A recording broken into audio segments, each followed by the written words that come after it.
हाँ जी, पिछले पिछले क्लास में हमने क्या क्या डिस्कस कर लिया था, व्हाट इज लिविंग वगैरह डिस्कस कर लिया था। आज हमें डाइवर्सिटी डिस्कस करना है। तो डाइवर्सिटी डिस्कस करने से पहले कुछ लिविंग के पार्ट में कुछ चीजें रह गई थी। जैसे एनसीईआरटी क्लाइंट बोल रहा है all living phenomena are due to underlying interaction. जितने भी लिविंग प्रोसेसेस चल रहे हैं, फिनोमिना चल रहे हैं, वो किसी न किसी इंटरेक्शन की वजह से हो रहे हैं। ठीक है, किस तरह के इंटरेक्शन की वजह से? तो उसके बाद इसको एनसीईआरटी इसको और आगे समझा रहा है, that is properties of tissue not present in constituent of cell and that of cell is not present in molecular constituent. ये पूरी लाइन एक साथ एनसीईआरटी में दे रखी है। इस लाइन को समझते हैं। यानी ये बोल रहा है जो टिश्यू में प्रॉपर्टी है, जो प्रॉपर्टी टिश्यू में पाई जा रही है वो सेल में नहीं पाई जाती है, या वो सेल जिस चीज से बना है सेल के कंस्टिट्यूएंट, सेल के पार्ट में भी नहीं पाई जाती है। यानी इस पूरे लाइन का मतलब ये आपको याद रखना है, जो टिश्यू की प्रॉपर्टी है वो किसकी वजह से आ रही है? वो अलग अलग सेल के इंटरेक्शन की वजह से आ रही है। जो टिश्यू की हमारी प्रॉपर्टी है वो जब बहुत सारे सेल आपस में इंटरैक्ट करते हैं तो उसकी वजह से आती है, या किसी एक सेल की वजह से नहीं आती है। अगर ये सारे सेल अलग अलग कर दो टिश्यू की प्रॉपर्टी नहीं आएगी।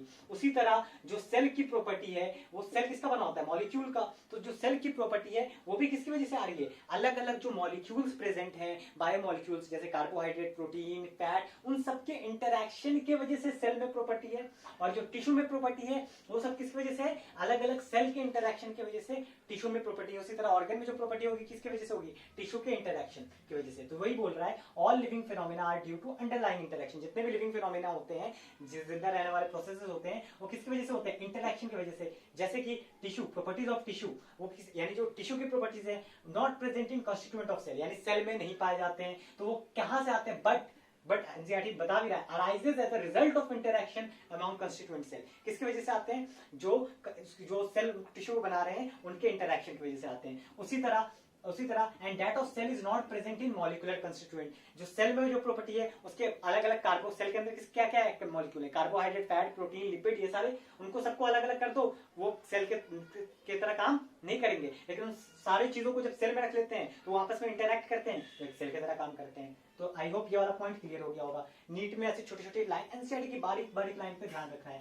दूसरा, हमने डिस्कस कर लिया लिविंग ऑर्गेनिज्म क्या होता है। ठीक है, ग्रोथ होना चाहिए, रिप्रोडक्शन होना चाहिए, कॉन्शियसनेस होना चाहिए, मेटाबॉलिज्म होना चाहिए, सेलुलर ऑर्गेनाइजेशन होना चाहिए, ये सारी चीजें। लेकिन एनसीईआरटी डेफिनेशन भी दे रहा है। इस डेफिनेशन को एक बार ध्यान में रख के जाना, कहीं डेफिनेशन से पूछ दिया ये किसका डेफिनेशन है, इंपॉर्टेंट बन जाता है, क्योंकि एनसीईआरटी में डिफाइन कर रखा है। सेल्फ रेप्लिकेटिंग, जो सेल्फ क्या करे? रिप्रोड्यूस कर ले, यहाँ पे इसका मतलब है। इवॉल्विंग, हर लिविंग ऑर्गेनिज्म क्या करता है? धीरे धीरे इवॉल्व करता है। मच्छर लाते थे 10 साल पहले मोटीन से, जिस मोटीन से पहले वाले मच्छर मरते थे, अब वो मोटीन काम नहीं करती है। ठीक है, या आपका जो भी मच्छर भगाने के लिए इस्तेमाल करते हो, तो हर चीज क्या करती है? इवॉल्व करती है। छोटे मोटे ऑर्गेनिज्म जल्दी इवॉल्व करते हैं, बंदर को इंसान बनने में टाइम लगा।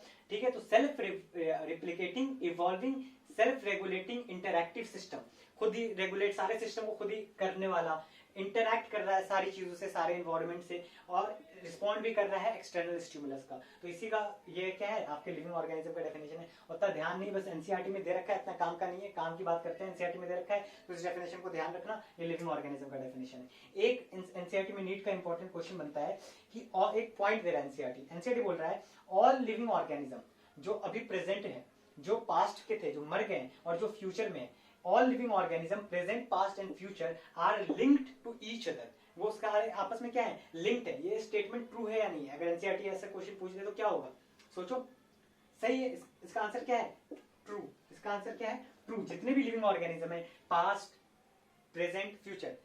मैं हूं, मान लो, मेरे में जीन कहां से आया? फादर मदर से। फादर मदर में कहां से आया? उनके फादर मदर, उनके फादर मदर में उनके फादर, यानी सेम जीन कहीं ना कहीं चल रहा है। फिर मेरे बच्चों में जाएगा, फिर अगले बच्चों में जाएगा, फिर उसके बच्चों में जाएगा, तो फिर ये पास होगा। तो कहीं ना कहीं जीन सेम है। ठीक है ना? तो इसलिए क्या बोलते हैं? All living organism present, past, future are linked to each other. ये बात सही है, ट्रू, क्योंकि सब में कहीं ना कहीं सेम जीन ही घूम रहा है।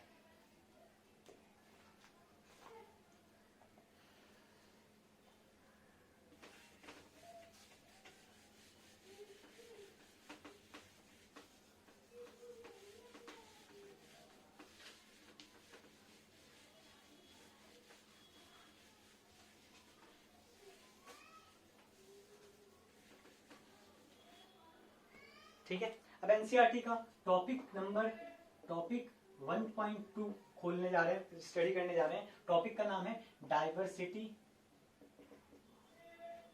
In the living world.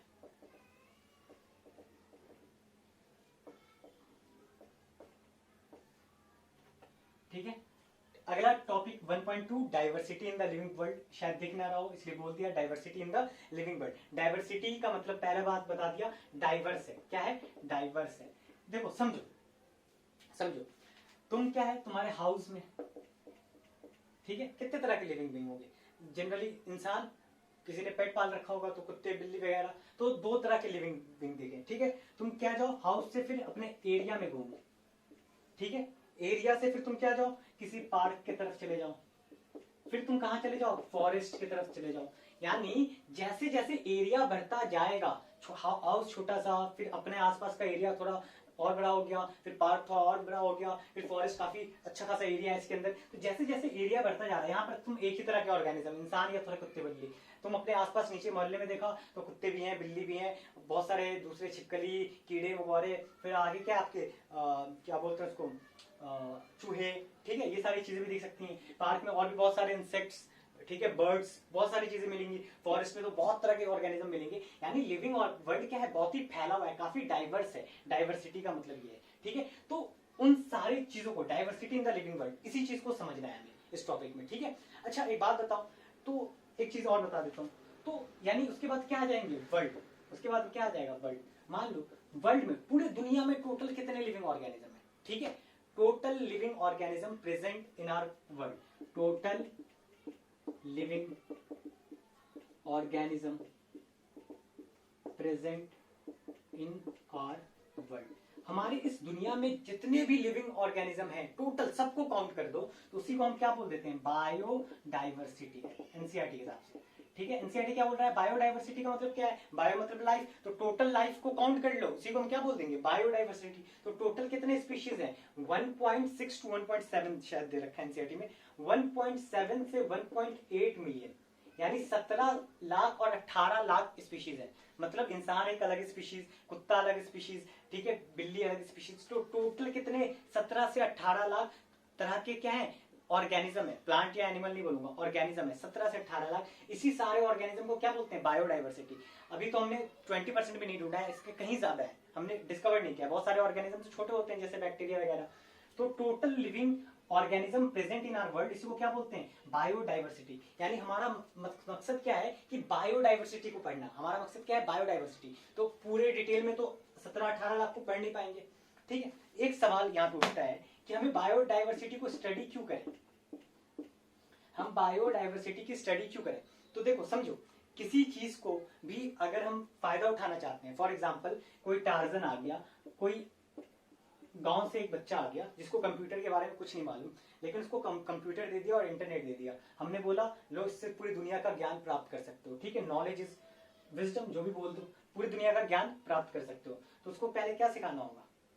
अगर इंटरनेट, उसको पहले क्या सिखाना होगा? कंप्यूटर ऑन कैसे करते हैं। ठीक है, कंप्यूटर फिर ऑन करेंगे, इंटरनेट से कैसे कनेक्ट करते हैं, ABCD वगैरह। तो किसी चीज से फायदा लेने के लिए, किसी चीज से फायदा लेने के लिए उसके बारे में हमें जानना जरूरी है। अगर इस टार्जन को अगर कंप्यूटर से फायदा उठाना है तो उसको पहले क्या करना होगा? कंप्यूटर के बारे में जानना होगा। उसी तरह अगर दो टीम है, एक टीम A और टीम B, या दो देश है A और B, अगर A और B में फाइट हो गई तो कौन जीतेगा?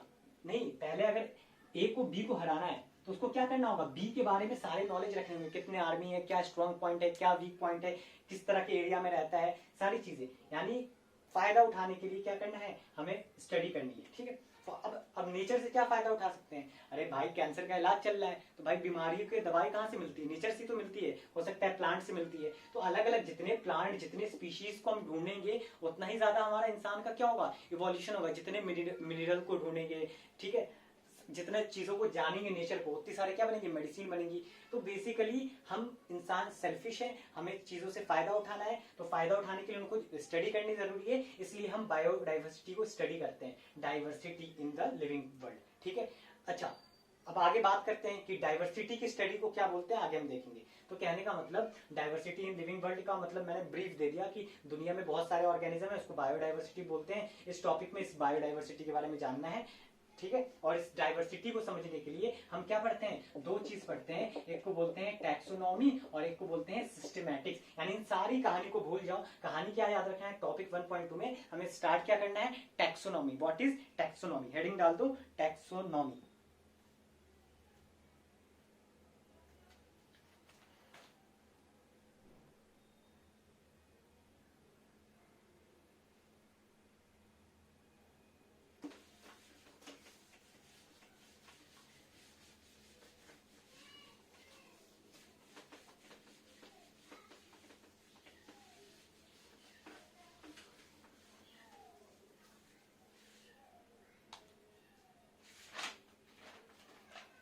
ठीक है, हेडिंग क्या है अपना, टैक्सोनॉमी।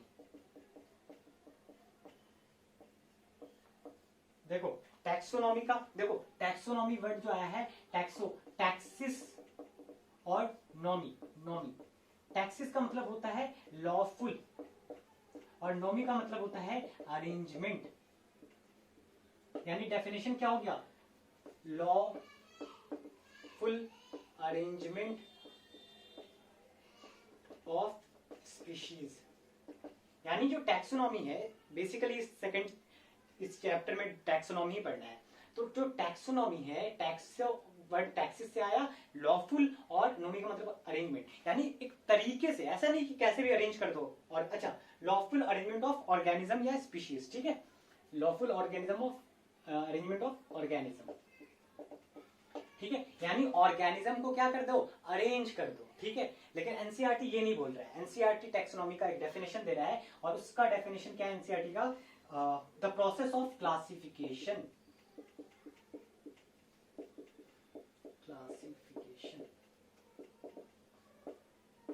ठीक है, यानी वो प्रोसेस जिसमें चीजों को क्या करते हैं, क्लासिफाई करते हैं, ऑर्गेनिज्म को, तो process of classification of organism. Definitely ना, लिविंग ऑर्गेनिज्म पढ़ रहे हैं तो ऑर्गेनिज्म, यानी ऑर्गेनिज्म को क्लासिफाई करना। क्लासिफाई का मतलब, क्लासिफिकेशन वर्ड का भी मतलब भी बता दूंगा, ठीक है। तो टैक्सोनॉमी क्या होता है, प्रोसेस ऑफ क्लासिफिकेशन, ठीक है।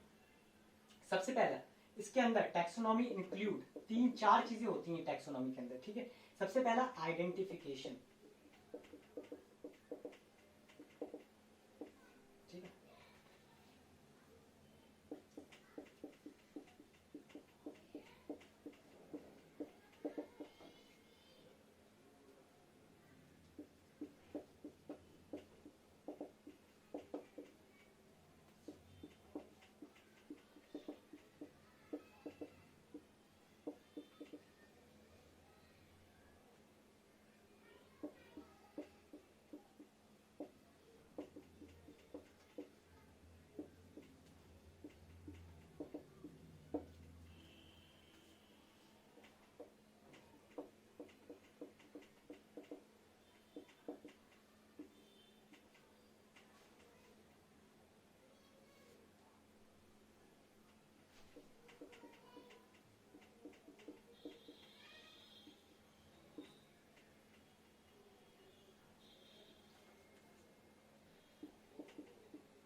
टैक्सोनॉमी का मतलब क्या समझाया, लॉफुल अरेंजमेंट ऑफ स्पीशीज या ऑर्गेनिज्म, ऑर्गेनिज्म को क्या करना, अरेंज करना। एनसीईआरटी के हिसाब से process of classification of organism. तो एक वर्ड आया क्लासिफिकेशन, तो इसको भी समझते हैं।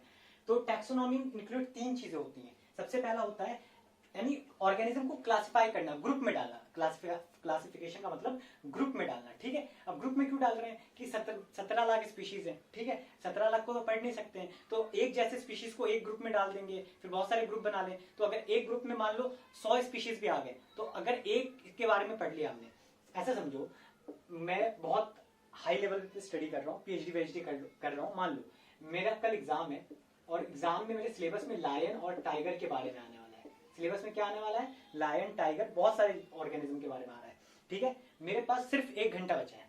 अब दोनों के बारे में अलग अलग पढ़ सकता हूँ नहीं, तो मैं क्या करूंगा, अगर मैंने एक के बारे में जान लिया तो तकरीबन दोनों के बारे में जान लूंगा, क्योंकि दोनों की प्रॉपर्टीज तकरीबन बहुत सारी प्रॉपर्टीज क्या है, सेम है।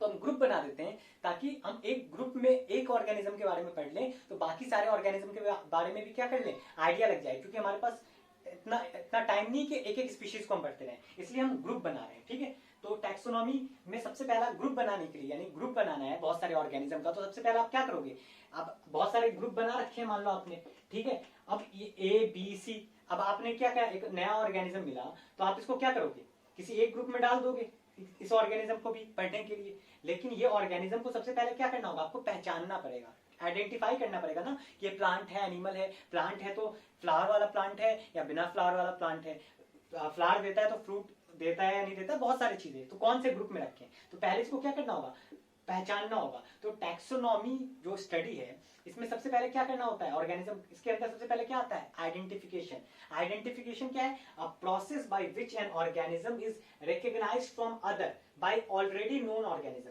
अब इससे मिलता जुलता जो ऑर्गेनिज्म तुमने ढूंढ रखा है, मान लो ए बी सी, इससे मिलते जुलते 3 ऑर्गेनिज्म है, तो इसको पहचानने के लिए तुम क्या करोगे, इनसे मिलोगे ना, देखोगे अच्छा सिमिलैरिटीज है क्या है। फॉर एग्जाम्पल समझो बाहर से कोई एलियन आ गया, ठीक है, तो उसने सिर्फ एक इंसान को देखा, मान लो मुझे देखा, उसके बाद फिर दूसरे एरिया में चला गया, तो वो दूसरे मेरे जैसी 2 पैर 2 हाथ वाले इंसान को देख रहा है, तो वो क्या सोचेगा, अच्छा इसके भी ऐसे हैं, यानी ये भी इंसान है। यानी कोई नया चीज दिखेगी तो उसको आइडेंटिफाई करेंगे। आइडेंटिफाई कैसे करेंगे, जो पहले से जो चीज ढूंढ रखी है उससे कंपेयर करके, तभी तो पता चलेगा ये क्या चीज है। मान लो शेर जैसा कोई चीज दिखने लग गया अचानक से तुम्हें, तुम क्या बोलोगे, अरे ये तो शेर या टाइगर से मिलता जुलता कुछ है। तो सबसे पहला क्या है, ऑर्गेनिज्म को ढूंढने के बाद क्या करना है, आइडेंटिफिकेशन करना है। A process by which an organism is recognized, वो प्रोसेस जिसमें ऑर्गेनिज्म रिकॉग्नाइज होता है फ्रॉम अदर, दूसरे ऑर्गेनिज्म से, ठीक है, बाय ऑलरेडी नोन ऑर्गेनिज्म, पहले से जिन्हें हमने जानते हैं। उसके बाद क्या करोगे, एक मान लो ये ऑर्गेनिज्म है, ये कनाडा में भी डिस्कवर हो गया, एक इंडिया में भी डिस्कवर हो गया, और नेपाल वाले क्लेम करते रहते हैं हर चीज, तो नेपाल में भी डिस्कवर हो गया, तो तीनों जगह 3-3 नाम हो जाएंगे। तो फिर एक स्पीशीज को अगर हम 3 बार काउंट कर लेंगे, तो अगर 1 मिलियन स्पीशीज है तो कितने मिलियन हो जाएंगे, 3 मिलियन। तो नाम रखना, एक ऐसा नाम रखना जरूरी है जो पूरी दुनिया माने, ठीक है। तो दूसरा काम क्या करेंगे, नॉमेनक्लेचर करेंगे, naming of organism according to international scientific rule. ऐसे हवा में कुछ नहीं नाम रख देंगे, साइंस ने रूल दे रखा है, उस रूल के हिसाब से क्या करेंगे, नॉमेनक्लेचर करेंगे। क्या करेंगे, नॉमेनक्लेचर। और तीसरा फिर अब क्या करेंगे, क्लासिफिकेशन करेंगे। अब क्लासिफिकेशन का मतलब समझो, अ process by which an organism is grouped into convenient categories, वो प्रोसेस जिसमें ये जो ऑर्गेनिज्म तुमने ढूंढा है इसको कन्वीनियंट, जो कैटेगरी सबसे सही है, कन्वीनियंट कैटेगरीज में डाल देना। Process by which an organism is grouped into convenient category, जो कैटेगरी इसके लिए सबसे बेस्ट है उसमें डाल देना। किसके बेसिस पे डाल दोगे, ऐसा थोड़ी है कि ये अच्छा लग रहा है तो इसमें डाल दो, ये अच्छा लग रहा है इसमें डाल दो, कुछ सोच समझ के डालोगे। तो किसके बेसिस पे, इसका क्या देखोगे, इसके अंदर कैरेक्टर्स देखोगे, क्या क्या कैरेक्टर्स हैं, ठीक है, और कौन से ग्रुप में इसके कैरेक्टर सबसे ज्यादा मैच कर रहे हैं उसी में डालोगे। तो categories on the basis of some easily observable characters, जो कैरेक्टर इसमें दिख रहे हैं उस कैरेक्टर को एनालाइज करोगे और जिसमें सबसे ज्यादा कैरेक्टर मैच कर रहे होंगे उस ग्रुप में डाल दोगे। तो सब easily observable character, similarities and क्या हो सकता है, वो सिमिलैरिटीज हो सकती है, डिससिमिलैरिटीज हो सकती है। आगे बात समझ में।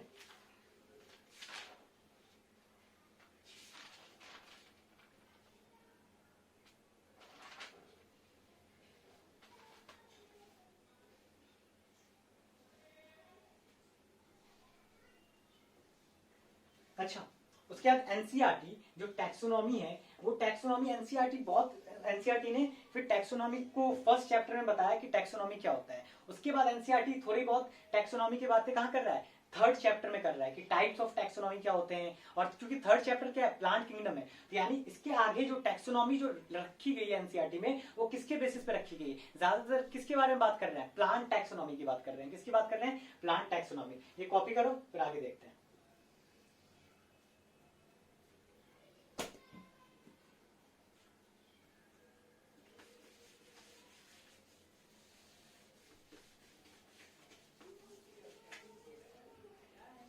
अब नॉमेनक्लेचर, ये रूल कौन बनाता है, तो दो हैं आपके बुक में, एक है आईसीबीएन और एक है आईसीजेडएल।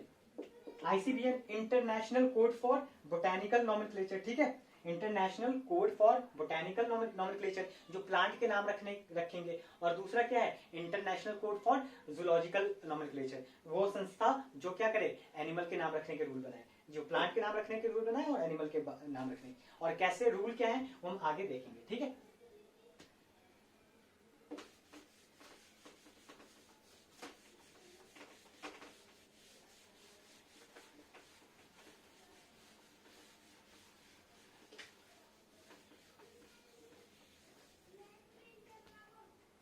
ठीक है, तो अगला है हमारा टाइप्स ऑफ टैक्सोनॉमी। टैक्सोनॉमी के टाइप क्या क्या हैं।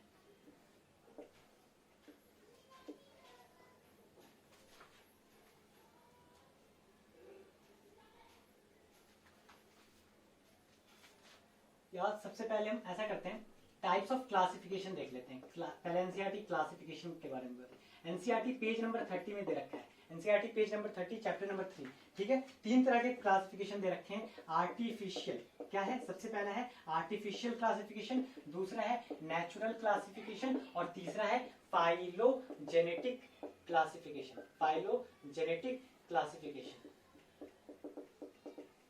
ये सबसे मॉडर्न है, ये सबसे मॉडर्न है। और आज के जमाने में जो टैक्सोनॉमिस्ट हैं वो किसको यूज करते हैं, कौन से क्लासिफिकेशन को, फाइलोजेनेटिक। सबसे पुराना आर्टिफिशियल, आर्टिफिशियल के बाद क्या है, नेचुरल। सबसे पहला क्लासिफिकेशन जो करा था वो हमारे किसने करा था, एरिस्टोटल साहब ने। उन्होंने क्या बोला था, प्लांट 3 तरह के हो सकते हैं, किसके बेसिस पे, हाइट के बेसिस पे। हाइट क्या है, एक तरह का मॉर्फोलॉजी है, एक्सटर्नल कैरेक्टर को मॉर्फोलॉजी बोलते हैं, यानी प्लांट छोटे हाइट के तो हर्ब, उससे बड़े तो शर्ट्स, उससे बड़े तो ट्री। तो और एनिमल को क्या बोला, लाल खून वाले और आपके बिना लाल खून वाले, अनीमिया, इनीमिया। तो सबसे पहले ये जो आर्टिफिशियल क्लासिफिकेशन किसने करा था, हमारे एरिस्टोटल साहब ने करा था। किसने करा था, एरिस्टोटल, ठीक है।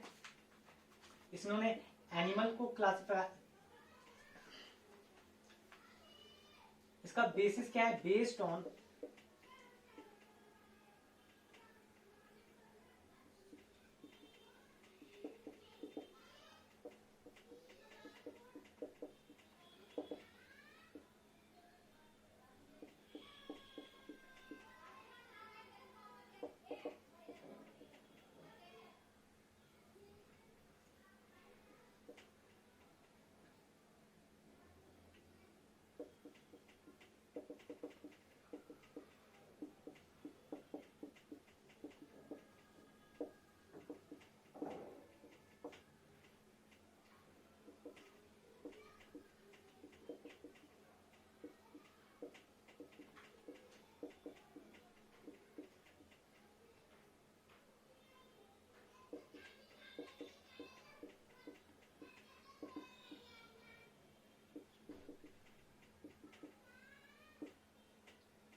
देखो समझो, आर्टिफिशियल स्टार्टिंग किसने करी थी, एरिस्टोटल ने क्लासिफिकेशन की, ठीक है। इसने बोला था प्लांट हर्ब, शर्ब और ट्री हो सकते हैं, ठीक है, मॉर्फोलॉजी के बेसिस पे, और एनिमल लाल खून वाले, बिना लाल खून वाले। ये जो बात है, ये लाल खून और बिना लाल खून, ये 4th चैप्टर में दे रखी, 2nd चैप्टर में दे रखी है, वो इंपॉर्टेंट नहीं है, नीट में नहीं पूछा जाएगा।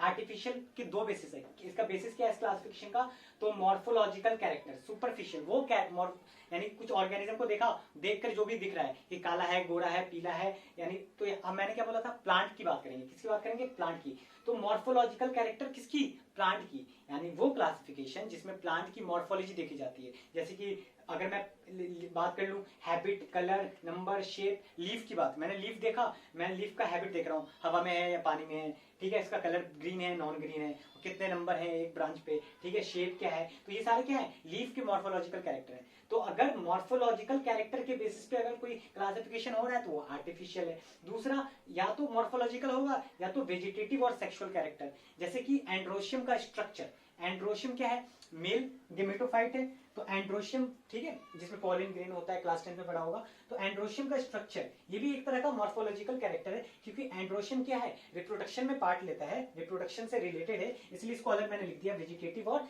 सेक्सुअल कैरेक्टर, लेकिन ये भी एक तरह का मॉर्फोलॉजी ही है, ठीक है, क्योंकि स्ट्रक्चर देख रहे हैं और एंड्रोशियम अपने आंखों से देख सकते हैं, तो एक्सटर्नल कैरेक्टर जो अपने आंखों से देख रहे हैं उसको हम बोलते हैं मॉर्फोलॉजी। तो पहला क्या है, मॉर्फोलॉजिकल कैरेक्टर, दूसरा वेजिटेटिव और सेक्सुअल कैरेक्टर। दूसरा एग्जांपल क्या है, एंड्रोशियम स्ट्रक्चर।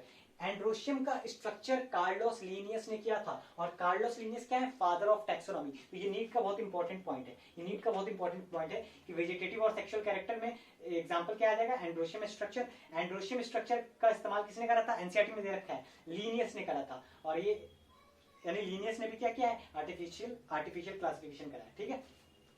यानी मोटा मोटी बात करें तो आपको याद क्या रखना है, आर्टिफिशियल क्लासिफिकेशन की स्टार्ट एरिस्टोटल ने करी थी। इसके में हम क्या देखते हैं, मॉर्फोलॉजिकल कैरेक्टर के बेसिस पे हम क्या करते हैं, क्लासिफिकेशन करते हैं, और वेजिटेटिव और सेक्सुअल कैरेक्टर के बेसिस पे भी, ठीक है। और एंड्रोशियम स्ट्रक्चर का इस्तेमाल किसने किया था क्लासिफिकेशन के लिए, लीनियस ने। बस 2 लाइन था।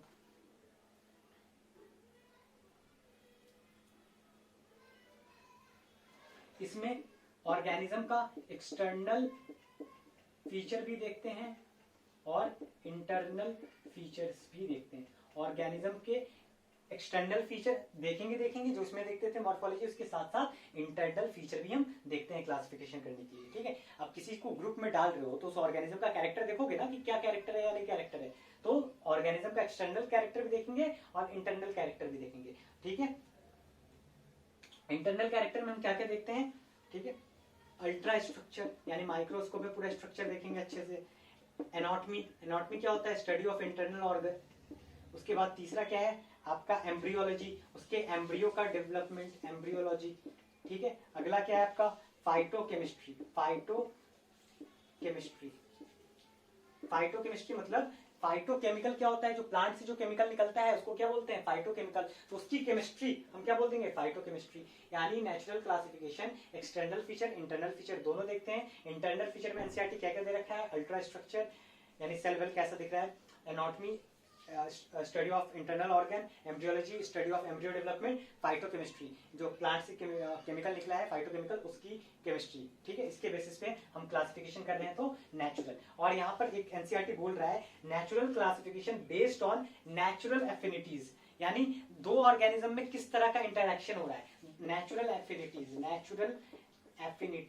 एफिनिटीज का मतलब होता है इंटरेक्शन, प्यार, दो ऑर्गेनिज्म के बीच में का नेचुरल एफिनिटी देखते हैं। और फाइलोजेनेटिक जो होता है ये एक्सेप्टेबल है, आज के जमाने में इस्तेमाल करते हैं, और इसके बारे में based on evolutionary relationship between different organism, ठीक है। देखो ये फाइलोजेनेटिक में क्या है, किसका बेसिस है, इवोल्यूशनरी रिलेशनशिप, यानी ऑर्गेनिज्म ए और ऑर्गेनिज्म बी में क्या इवोल्यूशन रिलेशनशिप है। अगर बी ए से इवॉल्व हुआ है तो अगर बी के बारे में जान रहे हैं तो वही सारे फीचर ए में भी कहीं ना कहीं पाए जा रहे होंगे। इसका फायदा यह है, मान लो कोई ऑर्गेनिज्म एक्सटिंक्ट हो गया, ठीक है, अब दुनिया में नहीं पाया जाता है, लेकिन उसका पूर्वज, जैसे मान लो बंदर से इंसान बना और बंदर खत्म हो जाता दुनिया से, लेकिन चूंकि बंदर से इंसान बना तो इंसान के जो फीचर हैं तो वही कोई, यानी उसमें 90-80% फीचर किसमें पाए जाते होंगे, बंदर में भी। तो यानी वो ऑर्गेनिज्म जो मर चुके हैं उनके बारे में पता चल जाता है, क्योंकि इवोल्यूशनरी रिलेशनशिप देख रहे हैं, और वो ऑर्गेनिज्म जो पैदा होंगे उनके बारे में पता चल जाता है। तो ये सबसे ज्यादा आपका एक्सेप्टेबल है आज के जमाने में फाइलोजेनेटिक रिलेशनशिप क्लासिफिकेशन। तो 3 तरह के क्लासिफिकेशन, आर्टिफिशियल, नेचुरल और फाइलोजेनेटिक। किसके बेसिस पे? इवोल्यूशनरी। किसके बेसिस पे? External feature, internal feature. Internal में फीचर में माइक्रोस्ट्रक्चर, एनाटॉमी, एम्ब्रियोलॉजी, फाइटोकेमिस्ट्री, ये 4 पॉइंट याद रखने हैं।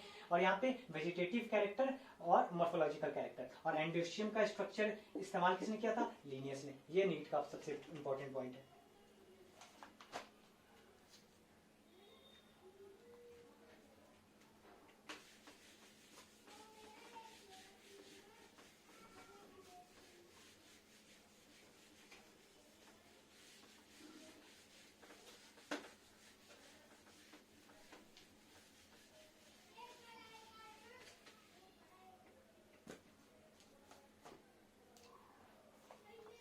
अगला है टाइप्स ऑफ टैक्सोनॉमी। हमने पहले क्या देखा था? Types of classification. अब देख रहे हैं टाइप्स ऑफ टैक्सोनॉमी। होना नहीं चाहिए था अलग अलग, लेकिन एनसीईआरटी टाइप्स ऑफ क्लासिफिकेशन अलग दिखा रहा है और टाइप्स ऑफ टैक्सोनॉमी अलग दिखा रहा है, तो एनसीईआरटी के हिसाब से ही हम बात करेंगे, ठीक है। सबसे पहला है साइटोटैक्सोनॉमी। साइटो का मतलब साइटोलॉजी, साइटोलॉजी मतलब सेल की स्टडी, यानी इसमें हम क्या करेंगे? सेल देखेंगे। यानी वो टैक्सोनॉमी जिसमें हम क्या देख रहे हैं? साइटोलॉजिकल इंफॉर्मेशन देख रहे हैं। क्या देख रहे हैं? Cytological info. इसका बेसिस क्या है? Cytological information. जैसे कि क्रोमोसोम नंबर, क्रोमोसोम का नंबर, क्रोमोसोम का स्ट्रक्चर, क्रोमोसोम का बिहेवियर, यानी वो टैक्सोनॉमी जिसका बेसिस क्या हो? साइटोलॉजिकल इंफॉर्मेशन, मतलब क्रोमोसोम नंबर, स्ट्रक्चर, बिहेवियर, तो ये साइटोटैक्सोनॉमी कहलाएगा। दूसरा कीमोटैक्सोनॉमी, ठीक है। इसमें हम क्या देखेंगे? Basis chemical constituent of plant. वो मैंने पहले बोला था, हमारा ये 3rd चैप्टर में दे रखा है टाइप्स ऑफ टैक्सोनॉमी, और ज्यादातर टैक्सोनॉमी किसके रिवॉल्व कर रहा है? प्लांट के लिए रिवॉल्व कर रहा है। तो वो टैक्सोनॉमी जिसमें हम प्लांट के केमिकल को देखेंगे उसको क्या बोलेंगे? आपका कीमोटैक्सोनॉमी। और तीसरा है न्यूमेरिकल टैक्सोनॉमी। क्या है? Numerical taxonomy. इसमें हम क्या करते हैं? Based on all observable characters, based on all observable characters, ठीक है। जितने भी ऑब्जर्वेबल कैरेक्टर हैं, जितने भी कैरेक्टर ऑब्जर्व कर सकते हो, उन सारे कैरेक्टर को हम क्या करेंगे? ऑब्जर्व करेंगे। उसके बाद जो कैरेक्टर्स हैं इनको हम क्या करेंगे? Codes and numbers, codes and numbers are assigned. यानी तुमने 10 कैरेक्टर देखा तो उसको कोड और नंबर दे दिया कि character A, character B, character B1, character B2, इस तरह से सारे कैरेक्टर को कोड और नंबर दे दिया। और इस कोड और नंबर को क्या करेंगे? कंप्यूटर में फीड कर लेंगे। क्या कर लेंगे? कंप्यूटर में फीड कर लेंगे, और जब जरूरत है कंप्यूटर से निकाल देंगे। तो न्यूमेरिकल टैक्सोनॉमी सारे ऑब्जर्वेबल कैरेक्टर देखते हैं, सारे ऑब्जर्वेबल कैरेक्टर को क्या कर देते हैं? कोड्स और नंबर असाइन कर देते हैं, उसके कंप्यूटर में फीड कर लेते हैं। बाद मान लो कोई नया ऑर्गेनिज्म मिला, कोई ऑर्गेनिज्म मिला, उसको टेस्ट करना चाहते हो, उसको स्कैन करो और कंप्यूटर से डेटा देखो कितना डेटा मैच कर रहा है किससे। वही बकवास कहानी, यहाँ तक याद रखो। ऑब्जर्वेबल कैरेक्टर को कोड्स एंड नंबर असाइन करते हैं और कंप्यूटर में फीड कर देते हैं।